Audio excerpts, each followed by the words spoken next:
కొత్త దంపతులు 5 ఏళ్ల పాటు 2 పూట్ల మధ్యాహ్నం రాత్రి కూడా తాంబూలం వేసుకుంటే లేత తమలపాకులు తొడిమే ముచ్చిగా తీసేసి ఓ మాదిరిగా కొద్దిగా సున్నం రాసి, మరియు ఎక్కువ రాస్తే పొక్కిపోతుంది, అసలు రాయకపోతే పండదు.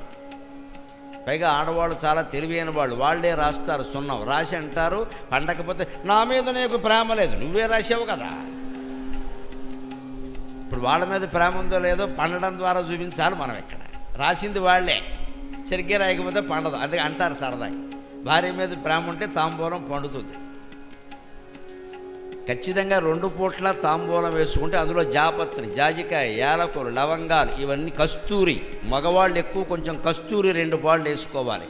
ఆడవాళ్ళు కర్పూరం, పచ్చకర్పూరం 2 పాళ్ళు ఎక్కువ వేసుకోవాలి. అప్పుడు స్త్రీలలో స్త్రీల హార్మోన్లు, పురుషుల్లో పురుషుల హార్మోన్లు వృద్ధి చెంది హాయిగా సంతానం కలుగుతుంది. అనుమానం ఎలా? తాంబూలంలో అంత గొప్పతనం ఉంది. మనం మానేశాం, అన్ని ఫ్యాషన్లు అయిపోయి. మా తాంబూలం వేసుకుంటే పెదవులకు ఎవరు లిప్స్టిక్ వెయ్యక్కల్లా, సహజంగానే ఎర్రగా ఉంటాయి. అది మానేసాం, ఈ రంగు మొదలెట్టాం. ఇక్కడ అది మానేయడం ఒక శని, ఇదేమో ఇది వేసుకోవడం అష్టమ శని.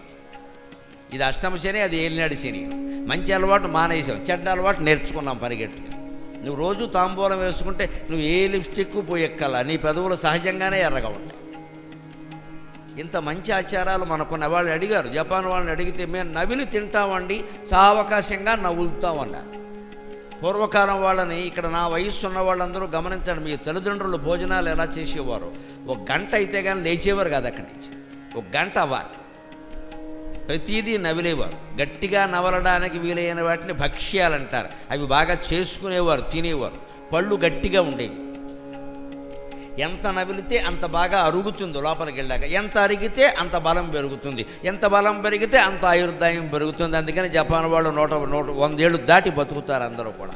అలా మనవాళ్ళు కూడా 100 ఏళ్ళు బతకాల్సిందే. కానీ ఆహారపుట అలవాట్లు, మానసికమైన అభ్యాసాలు పోవడం కారణంగా మనం 100 ఏళ్ళని 60 ఏళ్ళు చేసుకున్నాం. అందుకే ఓసారి ఆయుష్ హోమం చేయించి, నీకు ఇంకా ఆయుర్దాయం భగవంతుడు ఇంకో 40 ఏళ్ళు ఇస్తున్నాడు అబ్బాయి, జాగ్రత్తగా వినియోగించుకో అని చెప్పడానికి మనకి షష్ఠిపూర్తి ప్రక్రియ ఉంది. ఇది మగవాళ్ళకి చేస్తారు సాధారణంగా, ఆడవాళ్ళకి ఎందుకు చేయరు అని కంగారు పడకండి. నేను అప్రస్తుత అవధానం చేస్తుంటే అప్రస్తుత ప్రసంగంలో అడిగారు, ఎంతసేపు షష్ఠిపూర్తి మగవాళ్ళకి చేస్తారండి, ఆడవాళ్ళకి ఎందుకు చేయరు అని. అసలు వాళ్ళకి 60 ఏళ్ళు దాటే అని అంగీకరించే విషయం వాళ్ళకి ఇష్టం ఉండదు, అందుకే చేయరని చెప్పారు.